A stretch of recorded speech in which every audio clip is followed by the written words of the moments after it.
В эфире совместный проект «Радио Крым Реалии» и Первого канала Украинского радио. Слушайте ток-шоу «Радио Крым Реалии» на средних волнах на частоте 549 АМ. Каждый будний день в 8:35 и в 13:10. А также на 105,9 FM круглосуточно. Крымчане имеют право знать. Приветствуем радиослушателей, настроивших свои приемники на частоту 105,9 FM. В эфире радио Крым Реалии. У микрофона Татьяна Курманова. Как всегда, будем говорить на актуальные темы, слушать последние новости, обсуждать, слушать. Сегодня будем говорить о том, как в Симферополе произошел очередной эпизод с вандализмом. В одном из районов Симферополя осквернили мечеть. Начинают ли в аннексированном Крыму закручивать гайки населению накануне выборов президента России? Почему на полуострове охраняют агитационные баннеры с Владимиром Путиным, но не оберегают исторические сооружения? С чем связаны факты осквернения крымско-татарских культурных объектов в Крыму? Все эти вопросы обсудим в сегодняшнем эфире. Как всегда, напомню, номер телефона, по которому вы можете звонить в нашу студию и задавать свои вопросы гостям, либо высказывать собственное мнение. Оно важно для нас. Если вы находитесь в Крыму, набирайте номер телефона 8 800 10 06 926. Если вы находитесь на материковой части Украины, звоните по номеру 044 490 29 05. Ну а сейчас подробнее послушаем в материале наших коллег о том, что же произошло в одном из районов Симферополя. Крым в центре внимания. Религиозный вандализм. 11 февраля крымские СМИ сообщили об осквернении мечети в Симферополе. Речь идет о культовом сооружении, которое находится на поляне протеста Стрелковая на окраине города. Неизвестные сорвали со стен батареи и украли пылесос. Один из местных активистов утверждает, вероятнее всего это сделали в целях провокации, чтобы накалить обстановку перед предстоящими выборами президента России. Сама мечеть, как и жилые самострои на поляне протеста, находится под угрозой сноса. На этом участке хотят построить новый микрорайон. Местные жители просят поддержки у Владимира Путина. Несколько человек объявили голодовку. Тем временем в соседней России начали принимать активные меры по борьбе с вандализмом. Повод – порча баннеров кандидата в президенты Владимира Путина. 24 января в пригороде Санкт-Петербурга неизвестный краской написал на бигборде с его изображением слово «лжец». Позже баннеры в Томске обстреляли из пейнтбольных ружей, а во Владивостоке плакат Путина закидали яйцами. После этого появилась информация о том, что российские власти выдали распоряжение об охране бигбордов с Путиным. Блогеры из Сыктывкара разместили видео с сотрудниками полиции, которые дежурили возле одного из баннеров. Полицейские заявили, что никакой избирательности в плане охраны баннеров нет. Просто на службе здесь стоим и все. Именно здесь? Ну, как бы возле баннера. С какой целью-то? В этом районе охрана. Охрана баннера все-таки. Да. Баннера именно как бы кандидата. Получается, да, на всех баннерах стоят. То есть и на баннерах Грудинина, на баннерах Жириновского, Явлинского, там кто там у нас, да? Скорее всего, так. Просто на других баннерах-то что-то мы не видели, только на Путине стоят. Я не могу ответить на это. Возможно, у нас охрана общественного порядка, мы стоим, нас по постройках оставили в наше служебное время. Ну платят хоть нет за это? Нет, конечно, зарплата обычно идет. Обычно зарплата? Конечно, мы же на службе. 9 февраля корреспондент проекта «Сибирь Реалии», ссылаясь на свой источник в полиции города Новокузнецк, сообщил, правоохранительные органы действительно обязали круглосуточно охранять бигборды с Путиным. Выборы президента России состоятся 18 марта. Пройдут они в том числе и в аннексированном Крыму. Крым в центре внимания. Это радио Крым Реалии, у микрофона Татьяна Курманова. Сегодня говорим о случаях вандализма в Крыму и о том, возможно ли они связаны с будущими выборами президента. Сегодня с нами на связи сейчас глава ЦИК Курултая крымско-татарского народа Заир Сметляев. Доброе утро, Заир ага. Скажите, есть ли новости, что вчера вот произошло? Были ли такие происшествия ранее уже в этой именно мечети? И была ли вчера реакция правоохранителей? Приезжали ли они на место? Ну, скажем так, что аналогичные акты вандализма периодически проходили в Крыму. Именно в этой мечети нет, она абсолютно новая. Она построена за счет средств прихожан, участников поляны протеста. Ну, понятное дело, что здесь нет каких-то, ну, скажем, это не связано с выборами. Здесь просто шкурные интересы, здесь коммерческие дела, этот массив здесь отдается под застройку. Ну, понятное дело, что небожители сегодняшние от Крыма таким образом ведут бизнес, сносят участки, где-то еще, где-то кому-то из участников этих полян протеста предлагают деньги, чтобы нарисовать картинку, что вот этот вот снос происходит полюбовно, по обоюдному согласию, а фактически это, скажем так, борьба вообще с мусульманами, с исламом, с крымскими татарами, да, ну и вообще не только, мы же аналогичную же, скажем, борьбу видим и с украинской православной церковью Киевского патриархата, да, были и поджоги, было выдворение, непускание там. Заирага, а вы говорите некий коммерческий интерес. А кто может быть связан с этим? И что это? Это тогда момент запугивания. Каким образом вот этот момент связан с деньгами, например, либо застройкой поляны протеста? Там есть обозначенные фамилии руководителей этого проекта «Крымская роза», которые уже приходили и деньги предлагали, и угрожали. Ну, сегодня вот этот акт вандализма, это по сути уже начало процесса реализации угроз. То есть не хотите по-хорошему, мы сделаем по-плохому. Рассказывали, что они могут эту мечеть перенести и где-то построить. Мы сегодня видели, как они обходятся с главной мечетью Крыма, да, с ханской мечетью Бахчисарая, когда историческое, культурное, духовное наследие не только крымско-татарского народа, мирового значения сегодня уничтожается. Поэтому верить этим жуликам и аферистам просто невозможно. А не знаете ли вы, вот, возможно, подсчитывали, да, вот сколько случаев было вандализма по отношению к мусульманским святыням вот в прошлом году? Мы знаем, что пик пришелся на 2014 год, а вот несколько случаев было зафиксировано и в прошлом.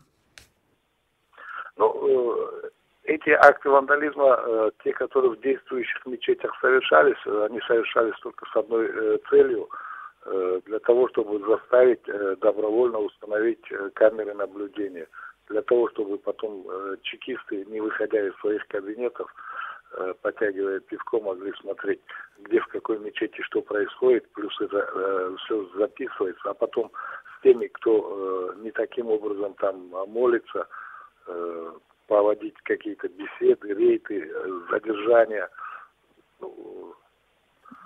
Это с этой целью проводилось. А здесь именно на этом массиве Крымская роза и Марьина роща, по-моему.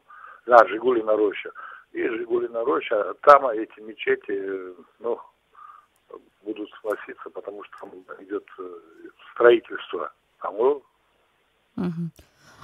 А было ли расследовано, доведено до суда хотя бы несколько дел по актам вандализма в Крыму? Потому что мы сообщали постоянно о поджогах мечетей, о кражах в мечетях, и по результатам расследования информации практически не было. Вам что-либо известно по этому поводу?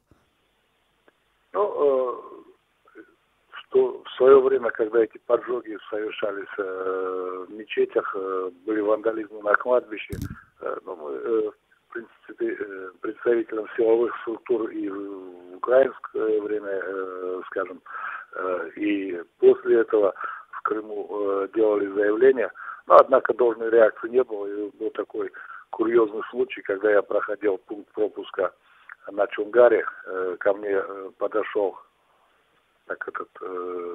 ФСБшник, говорит, ну что, вы нашли там поджигателя этой мечети? Я говорю, а как это я должен сказать? Это же ваша функциональная обязанность. Он смеется, говорит, видите, не нашли. А там поджог был совершен в день, по-моему, Курбан-Байрам был, но непосредственно прямо в день праздника, когда люди должны были прийти. Сакская мечеть за день до праздника была поджжена. А здесь, в Красногвардейском, именно в день праздника. И оказывается, вот те силовики, бывшие СБУшники сегодня, которые ФСБшники, я поэтому Просто у меня все сомнения по поводу того, кто эти поджоги совершал, сразу отпали, и почему никто не нашел тех людей, кто совершал эти поджоги. А тогда же, по-моему, смотрите, по Ровному в Красногвардейском нашли же 35-летнего некого жителя, который якобы в состоянии алкогольного опьянения поджег эту мечеть. Непонятно, да, был там суд, не был?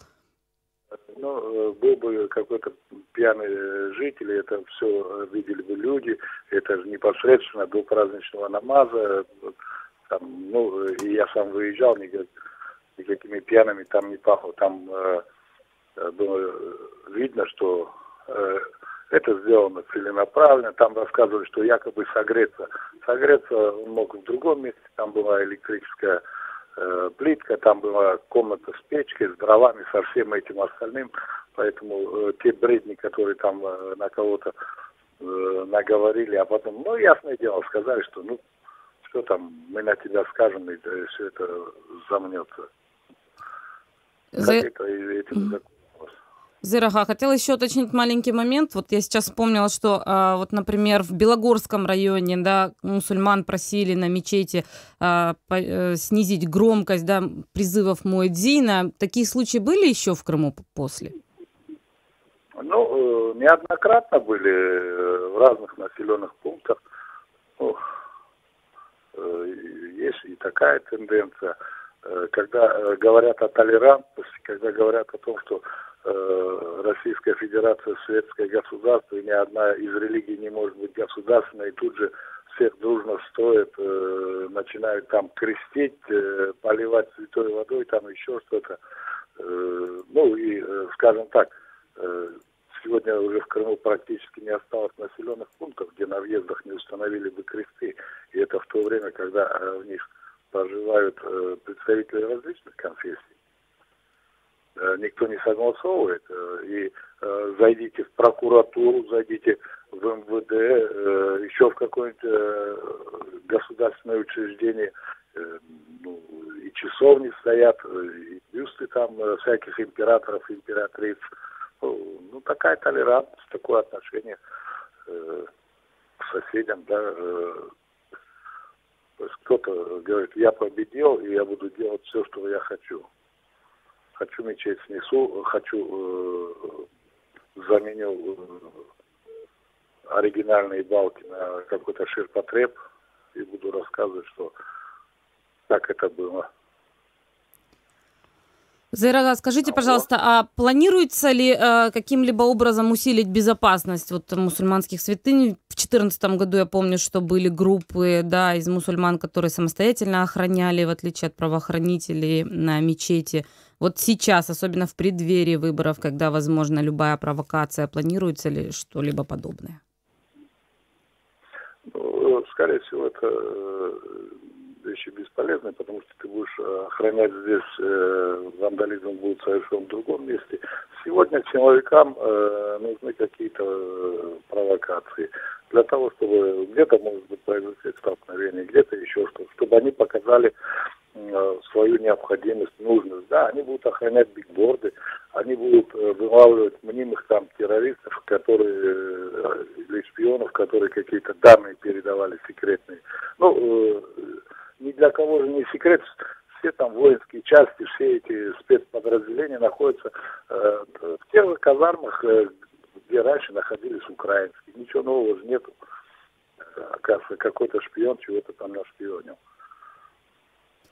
Спасибо большое. Я напомню, что с нами на связи был глава ЦИК Курултая крымско-татарского народа Заир Смедляев. Это радио Крым Реалии. Я напомню еще раз наши бесплатные номера телефонов 8 800 10 06 926. Звоните нам, если вы в Крыму. Если вы житель другого украинского региона, звоните по номеру 044 490 2905, однако эти звонки по тарифам вашего оператора. Кроме того, вы можете оставлять свои вопросы и мнения в Твиттере, предлагать свои темы программ. А с нами на связи украинский политолог, политтехнолог Борис Тизенгаузен. Доброе утро, Борис. Доброе утро. Скажите, пожалуйста, вот как вы считаете, вот акты вандализма, которые вот первый уже, да, в Крыму в новом году вот недавно был совершен, связаны с общим ухудшением криминогенной обстановки в Крыму, либо это вот такой единичный случай, ничего нам не говорящий? Случаи не единичные. В прошлом году и в июне, и в мае были акты вандализма по отношению к мусульманским мечетям. Поэтому, эти вещи, они связаны, но не линейно. То есть, во-первых, в преддверии выборов всегда наблюдается повышенная активность различных радикальных групп и просто городских сумасшедших.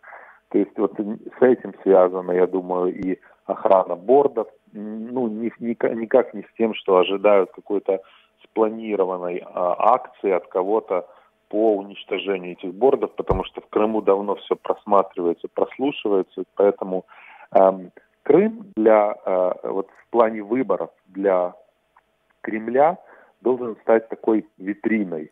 То есть в Крыму должен быть чуть-чуть больший процент, чем по всей России за Путина. В Крыму должно пройти все чуть спокойнее, чем по всей России и так далее. То есть Крым, задача Кремля сейчас показать, что Крым настолько российский, что там даже выборы проходят лучше, чем в других регионах. И вот поэтому я думаю, что если подумать логически, то, в общем-то, вот эти акты вандализма накануне выборов невыгодны и самому Кремлю. То есть все понимают, что именно крымские татары могут стать по крайней мере, это единственная объединенная сила в Крыму, которая консолидированно может действовать. То есть провоцировать их невыгодно сейчас, чтобы еще больше не нагнетать обстановку. Да, понимаете, вот накануне выборов как раз невыгодно. После выборов можно делать все, что угодно, и я согласен с господином Умеровым. Я недавно его читал как раз на реалиях о том, что репрессии только будут усиливаться после выборов. Но до выборов витрина должна быть чистой. Вот поэтому я думаю, что этот акт вандализма – это больше такой акт какого-то городского сумасшедшего или каких-то отдельных, возможно, радикальных проявлений каких-то групп, но никак не спланированная акция. А задержание очередного шпиона, вот накануне, о котором мы сообщали, так называемого человека, которого обвиняют в шпионаже перед выборами, это связано ли или нет?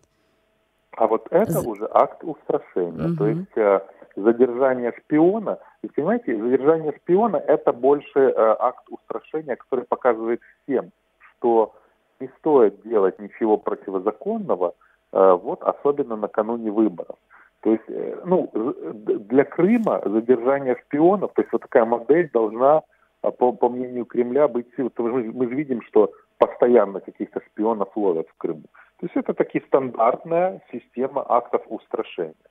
Но это никак не связано, это не серия с актами вандализма или еще чем-то. То есть это акция, которая направлена на массовое устрашение.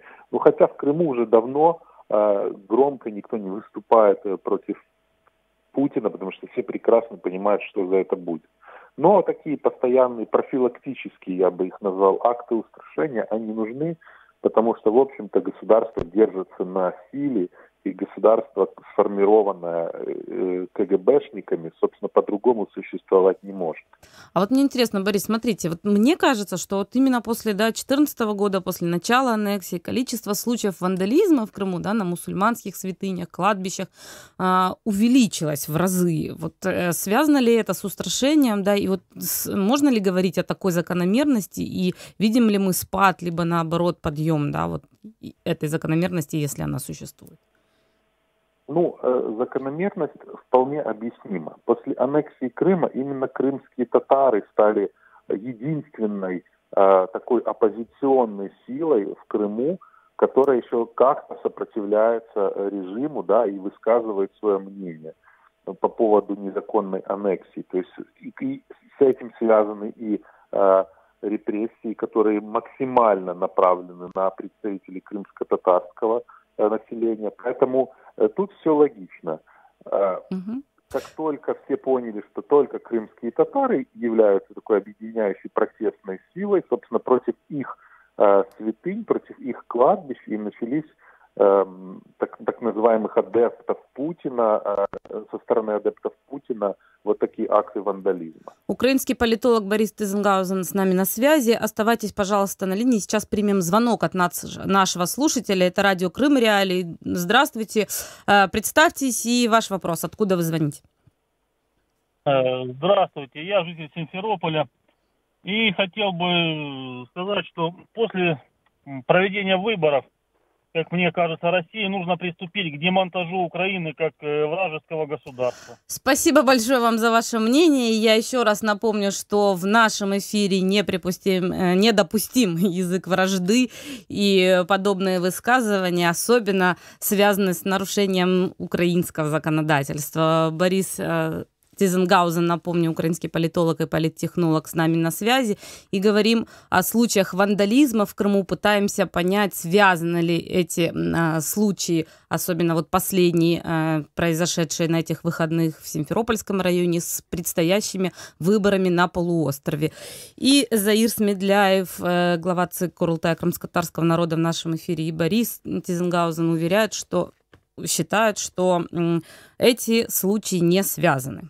Правильно, да? Делаем вывод из нашей беседы, Борис? Ну да, не связаны, но, собственно, вот на примере этого звонка, который только что был, мы видим, что достаточно людей в Крыму, которые готовы на радикальные действия. И особенно после выборов, что, кстати, показательно, как мне кажется. Особенно после выборов, да. И хотела еще отметить, поскольку у нас остается пару минут еще, вот эти вот беспрецедентные, да, акты защиты билбордов с Владимиром Путиным. Насколько вот они оправданы, на ваш взгляд? Знаете, я думаю, что это больше местная инициатива. Я думаю, что в ближайшее время, если там наверху узнают о том, что такие комичные методы защиты бордов с Путиным, то кто-то получит по голове в Крыму из силовиков. То есть это кто-то перестарался на месте. На самом деле ничего страшного. Не только в Крыму, по всей России, в нескольких городах. Вот наши коллеги из Сибири, например, также нашли эти отряды, защищающие Путина, стоящие там круглосуточно. В других городах российских это происходит. Думаете, это все-таки инициатива местных властей? Если бы это была генеральная инициатива, то, в общем-то, приказ был бы выпущен по всей стране. А так как это в некоторых только областях, или в некоторых городах, даже можно так сказать, то я думаю, что это местные инициативы. И еще по одной причине я думаю, что это местные инициативы. Показав, то есть, в Кремле сидят не глупые технологи. И показав, что власть боится осквернения портретов царя, скажем так, да, показав, что вообще само осквернение, это сам акт может быть, тем более в Крыму, который должен стать витриной выборов, это как раз-таки работает в негативную имиджевую сторону и для самого Путина в том числе. То есть это показывает, что он не доверяет населению Крыма, это показывает того, что он боится действий от населения Крыма. И мало того, это все транслируется не только национальными СМИ, но и прежде всего СМИ международными. То есть это такая комичная ситуация, которая не работает в плюс ни имиджу, ни репутации самого Путина. То есть, думаете, и вынуждение британской журналистки покинуть Крым сейчас связано также с выборами? Либо это общая ситуация и тенденция? Я говорю о Madeleine Roach. Это такие стандартные акции. То есть этот случай нужно разбирать конкретно, но стандартные акции устрашения для зарубежных журналистов, для местных активистов. То есть всегда должны присутствовать. То есть репрессионная машина не работает от посадки до посадки. Должно быть постоянное нагнетение страха. Все люди должны ходить